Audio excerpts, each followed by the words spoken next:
परमात्मा को अपनी अनुभूति में, अपने रोम रोम में लेकर आना। जिन शासन के लिए आज का ये दिन अद्भुत है। हस्तिपाल राजा की रज्जुक सभा परमात्मा के आभा मंडल से देदीप्यमान है। कितने राजाओं ने विनती की होगी, लेकिन हस्तिपाल राजा को यह सौभाग्य मिला परमात्मा का अंतिम वर्षावास। ये पहला वर्षावास था जो किसी गृहस्थ के आंगन में हो रहा था। इससे पहले परमात्मा के जितने भी चातुर्मास हुए वो उद्यान में, नगर के बाहर। ऐसा क्या पुण्य किया होगा हस्तिपाल राजा ने कि परमात्मा खुद चलकर उनके आंगन में आए, उनकी रज्जुक सभा में आकर अंतिम वर्षावास।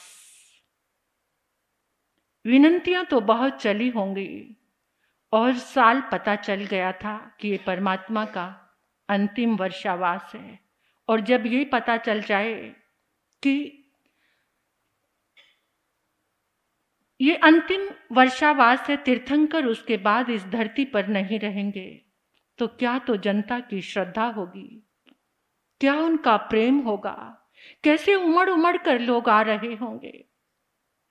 हस्तिपाल राजा की वो रज्जुक सभा, और जब त्रयोदशी आई, त्रयोदशी वाले दिन जब इंद्र ने आकर परमात्मा को विनंती की, प्रभु एक विनंती है, आप 2 घड़ी के लिए अपना आयुष्य बढ़ा लीजिए, क्योंकि जिस समय आपका निर्वाण होगा उसमें भस्मक ग्रह है।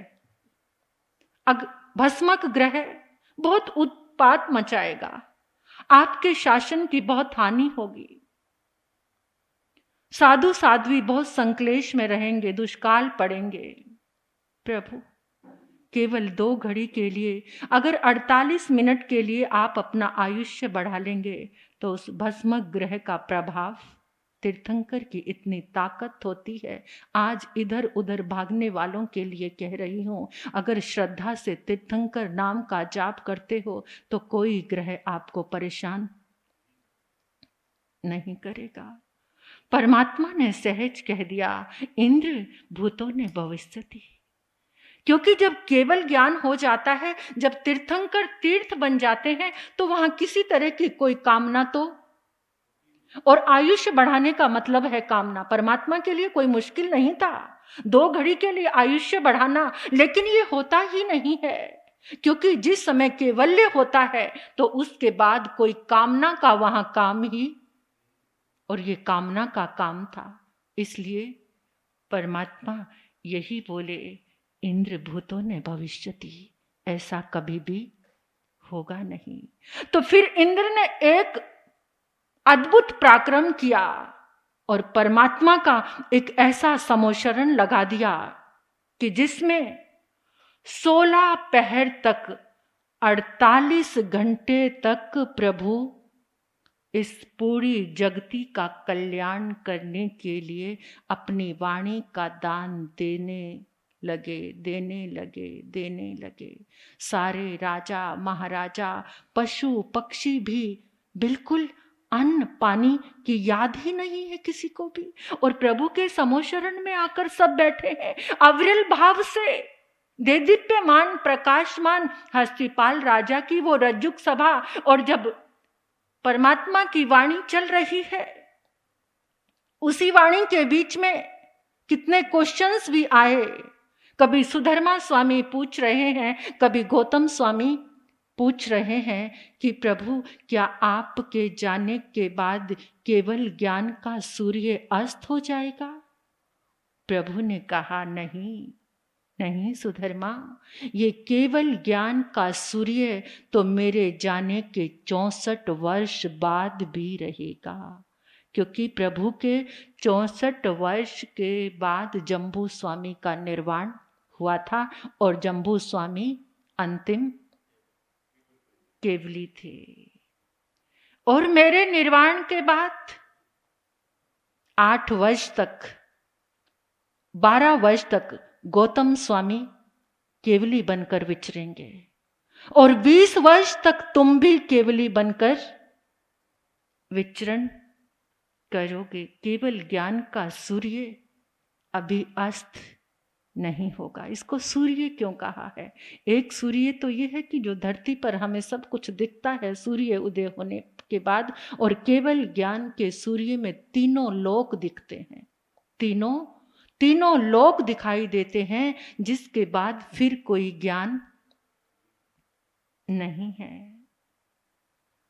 अभी 14 की रात बीती, अमावस की रात्रि आ गई और उस रात्रि में लगभग 3 बजे होंगे। परमात्मा ने गौतम स्वामी को उठा दिया और कहा, गौतम, देव शर्मा ब्राह्मण को प्रतिबोध देने जाओ। यहां पर गौतम स्वामी 4 ज्ञान के धर्ता थे। उनको मन परियव ज्ञान भी था, किसी के मन की बातों को जानना पढ़ना उनको आता था। ये गौतम जो लब्धि आज उच्च शिखर पर है, उसका कारण पता है क्या? उन्होंने कभी अपनी बुद्धि का, ज्ञान का अपने परमात्मा के सामने प्रयोग ही नहीं किया। जो प्रभु ने कह दिया हाँ जी हाँ जी, अति विनय से गौतम स्वामी के अंदर इतनी लब्धियां उजागर हो गई। वो चाहते, जिसको पता हो कि मेरे परमात्मा का आज निर्वाण होना है, और उस समय उनको गुरु उठाकर कह रहे हैं परमात्मा की, गौतम, आज का शिष्य होता तो हम जैसे क्या करते? यहां तो सब चीजों में ना ना ही चलता है, वहां हाँ हाँ चलता था, तहित वचन। उसी समय गौतम स्वामी उठ गए।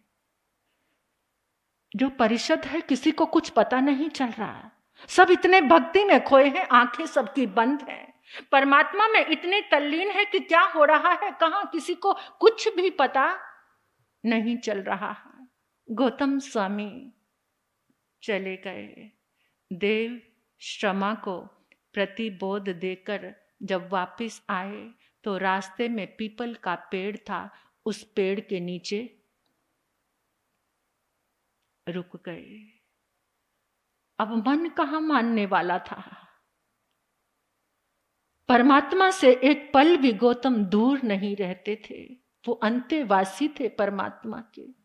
उन्होंने अपने मन परियव ज्ञान का और अवधि ज्ञान का उपयोग उस समय लगाया और परमात्मा के समोशरण को देखने लगे। प्रभु की अविरल धारा, उनके दिव्य वरदान बह रहे हैं, बरस रहे हैं, और एकदम गौतम भी तल्लीन हो जाते हैं अपने प्रभु को देखते हुए। इधर सुधर्मा स्वामी, सभी पूरी परिषद परमात्मा के दिव्य वरदानों को इतनी लगन के साथ सुन रही है, और सुनते सुनते हस्तिपाल राजा और पुण्यपाल राजा का तो इतना भाव जगा कि वो साधु जीवन के लिए संकल्प कर लिया कि अब पूरा संसार प्रभु को सुन लिया, अब संसार कुछ है ही नहीं, और वो साधु हो गए। परमात्मा की अविरल धारा बह रही है। इतने में क्या हुआ? परमात्मा ने अपने स्थूल योगों को स्तब्ध कर लिया। जो स्थूल भाषा है वो भी मौन हो गई, और शैलेशीकरण अवस्था को, अपने सूक्ष्म आत्म प्रदेशों को एकदम शैलेशी अवस्था में लेकर गए। इतना सा समय लगा, अ, ई, उ, री, ली, ये 5 शब्द करने में, बोलने में जितना समय लगा, उस समय परमात्मा की चेतना सिद्ध शिला में पहुंच गई। एकदम वाणी मौन। सुधर्मा स्वामी की आंखें खुली, प्रभु एकदम मौन कैसे हो गए? जैसे ही आंखें खोल कर देखा, ओ हा हंत, एकदम सुधर्मा स्वामी के मुंह से शब्द निकले, सिद्धाणं बुद्धाणं परागयाणं। प्रभु सिद्ध, बुद्ध और मुक्त हो गए। एकदम पूरी जो परिषद बैठी थी आंखें बंद किए, सब आंखें खोल कर देख रहे हैं। अब ना स्फटिक सिंहासन है, ना अशोक वृक्ष है, ना छत्र त्रय है। प्रभु प्रभु चले गए, प्रभु सिद्ध हो गए, बुद्ध हो गए, मुक्त हो गए। एकदम चारों तरफ सिद्धाणंग बुद्धाणंग परागयाणंग। प्रभु हम सबको छोड़कर चले गए। परमात्मा के कार्मण शरीर के पुद्गल इन सारी दिशाओं में फैल गए। उधर गौतम स्वामी देख रहे हैं, प्रभु एकदम मौन क्यों हो गए, ये क्या हो गया। उतने में ही देवी देवताओं की आकाश से गौतम स्वामी को आवाज सुनाई दी कि अब ये धरती तीर्थंकर से विहीन हो गई। भारत क्षेत्र के 24वें तीर्थंकर भगवान महावीर का निर्वाण हो गया। भारत क्षेत्र के 24वें तीर्थंकर भगवान महावीर का निर्वाण हो गया। एकदम सुना गौतम ने, और गौतम के पांव के नीचे से जमीन निकल गई, थर थर कांपने लगे। प्रभु प्रभु आपने ये क्या किया। प्रभु आपने मुझे पहले ही अपने से दूर कर दिया। प्रभु क्या मैं आपका पल्ला पकड़ लेता, क्या मैं बाधक बन जाता। मैं तो हर पल आपके चरणों में रहा। प्रभु मुझे अकेला छोड़कर आप निर्वाण को प्राप्त हो गए। प्रभु मैं इतना बुरा तो नहीं था कि अंतिम समय से पहले ही आपने मुझे इतना दूर भेज दिया। इतना विलाप कर रहे हैं, और उधर सुधर्मा स्वामी देख रहे हैं कि कहीं पर गौतम स्वामी नजर नहीं आ रहे। इंद्र से पूछा और सब ढूंढ रहे हैं, गौतम स्वामी कहाँ है, गौतम स्वामी कहाँ है, इंद्रभूति गौतम कहाँ है। जब किसी को नहीं नजर आए, क्या प्रभु के साथ गौतम स्वामी भी निर्वाण हो गए? नहीं, ऐसा नहीं हो सकता। और उसी समय सुधर्मा स्वामी ने इंद्र से कहा, इंद्र जाओ इंद्रभूति को देख कर लाओ। इंद्र उसी पीपल के पेड़ के नीचे आ गए और बिलखते हुए देख रहे हैं, प्रभु ये संसार तीर्थंकर विहीन हो गया, कैसे जिएंगे लोग, कैसे किसको धर्म मिलेगा। प्रभु जैसे मुझे तारा, ऐसे कितने ही लोग हैं जो तरने के लिए तैयार बैठे हैं। कितने गौतम अभी आपके चरणों में आते, आप उनको पार लगाते। प्रभु कौन अब मुझे गोयम गोयम कहकर बुलाएगा, मैं किससे समाधान पाऊंगा। इस धरती से पूरा प्रकाश, सूर्य अस्त हो गया। प्रभु प्रभु आप मुझे छोड़कर क्यों चले गए। अंतिम समय तो अपने पास रखते, अंतिम समय में आपने मुझे अपने से दूर कर दिया। ऐसा क्यों किया प्रभु। कहाँ वो दिव्य वरदान, कहाँ वो दर्शन, कहाँ वो चरण। गौतम ऐसे बिलख रहे हैं। 14 पूर्व के ज्ञानी, 4 ज्ञान के धर्ता बच्चों की भांति रो रहे हैं अपने परमात्मा के लिए। अनुभव करके देखो उस परिषद का क्या हुआ होगा कि सामने प्रभु बैठे हैं और तीर्थंकर शक्ति सामने, और सामने देखते देखते चले जाए। कैसी अनुभूति, कैसे जिए होंगे वो लोग। और गौतम को तो एक पल अश्रुधाराएं बहती चली जा रही हैं, बहती चली जा रही हैं। प्रभु मैं आपके बिना नहीं रह सकता, मुझे आपके बिना एक पल भी नहीं सुहाता। मुझे छोड़कर मत जाओ प्रभु, मुझे भी अपने साथ लेकर जाते। और गौतम इतना बिलख रहे हैं, इतना रो रहे हैं। इस विलाप को देख रहे हैं इंद्र पास आए, इंद्रभूति को वंदन किया और हाथ जोड़कर कहने लगे, हे सर्वज्ञ के पुत्र, सर्वज्ञ के पुत्र होकर तुम ऐसे रोते हो। इंद्र तुम जानते नहीं, प्रभु ने कहा था कि 21,000 वर्ष तक उनका तीर्थंकर नामकरण के पुद्गल इस धरती पर रहेंगे, पर वो शरीर जिसके हम उस मंदिर काया के, वो मंदिर में काया के जिसके दर्शन करते थे, इंद्र उसके बिना तो नहीं रह सकते ना। उनके चरणों में आते थे, प्रभु अपनी वाणी का दान देते थे, कहते थे इंद्रभूति उसको प्रतिबोध देने जाओ, इंद्रभूति उसको प्रतिबोध देने जाओ। अब कौन कहेगा? और रोते चले जा रहे हैं, रोते चले जा रहे हैं। ये विलाप, ये रुदन, ये क्रंदन 2 घड़ी तक चलता रहा। 2 घड़ी तक बच्चों की तरह बिलक बिलक कर रोते रहे वो 14 पूर्व के ज्ञानी, 4 ज्ञान के धर्ता। अंश मात्र मोह था परमात्मा से। सर्वज्ञ के साथ तो किया गया मोह भी तार देता है। जो सर्वज्ञ के साथ मोह रखता है वो मोह भी तारनहार बन जाता है। इंद्र ने फिर कहा, इंद्रभूति गौतम, अपने भीतर देखो, भगवान तुम्हारे भीतर है। महावीर तुमसे कभी जुदा नहीं हो सकते। अपनी आत्मा में जाकर देखो, परमात्मा तुम्हारे पास ही। इंद्रभूति गौतम अपने भीतर में उतरे और आवाज आई, गोयम, जो मैं हूं वही तुम तो हो। देखो अपनी शक्ति को। अंदर की भावनाएं जागरण में आई और वहीं पर गौतम स्वामी को 2 घड़ी के बाद केवल ज्ञान और केवल दर्शन हो गया। केवल ज्ञानी इंद्रभूति गौतम भगवान की, केवल ज्ञानी इंद्रभूति गौतम भगवान की। और देखते ही देखते प्रभु का पुत्र प्रभु हो गया। अब तो देव दुंदुबियां बजने लगी, अहो नानम अहो नानम। और देव भी 2 भागों में बट गए।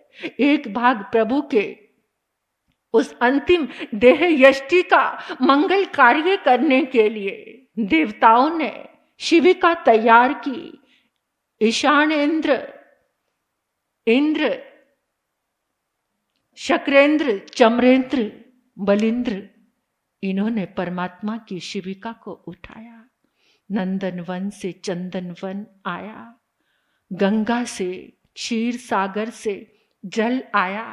परमात्मा की चंदनमयी चिता को तैयार किया। सारे देवी देवता इधर परमात्मा का निर्वाण कल्याण मना रहे हैं, उधर इंद्र और देवी देवता गौतम को लेकर आ रहे हैं। अब गौतम परमात्मा का चेहरा दिव्य आलोक से आलोकित है। और जैसे ही वो चलते हुए सुधर्मा के पास आए, सुधर्मा स्वामी जो अब तक अपने मन को बांधे हुए पूरी जनता को संभाले हुए थे, पूरे साधु मंडल को संभाले हुए थे, जैसे ही बड़ा भाई आया बिलक बिलक कर रोने लगे। सुधर्मा स्वामी, प्रभु चले गए हमें छोड़कर, अब तुम्हें इस पाठ को संभालो। जैसे ही वंदन के लिए सुधर्मा स्वामी ने गौतम स्वामी का स्पर्श किया, उस स्पर्श से ही एकदम उनको लगा कितने ही सूर्यों का आलोक। और एकदम देखा, इंद्र ने कहा, तुम्हें पता नहीं, तुम परमात्मा के इधर लीन हो। गौतम स्वामी केवली हो गए हैं, ये प्रभु बनकर आए हैं, ये प्रभु बनकर आ गए हैं। और गौतम स्वामी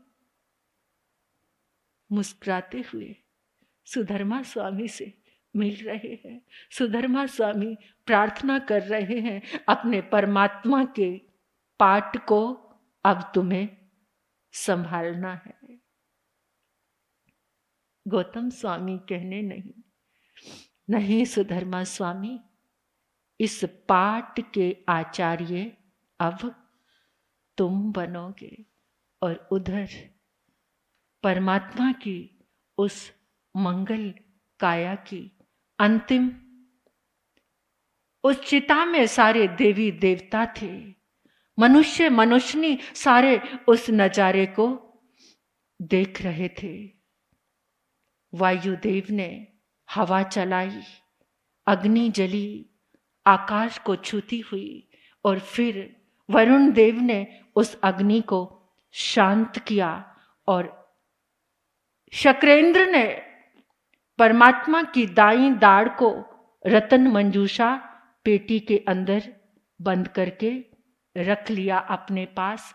ऐसे ही ईशान इंद्र ने, चमरेंद्र ने, बलेंद्र ने और जितने भी देवी देवता थे, सब ने, किसी ने कोई हड्डी उठाई, किसी ने कुछ उठाया, सबको एक रतन मंजूषा पेटी में बंद किया। और जो मनुष्य थे उन्होंने उस राख को अद्भुत अनमोल धरोहर करके अपने पास रखा और वहां एक स्मृति स्तूप बनाया। इस तरह से परमात्मा के उस निर्वाण कल्याणक में गौतम स्वामी और सब पूरी परिषद को याद आया कि गौतम, जब मेरा निर्वाण होगा तुम्हें केवल ज्ञान होगा। जब मेरा निर्वाण होगा उस समय तुम्हें केवल ज्ञान होगा।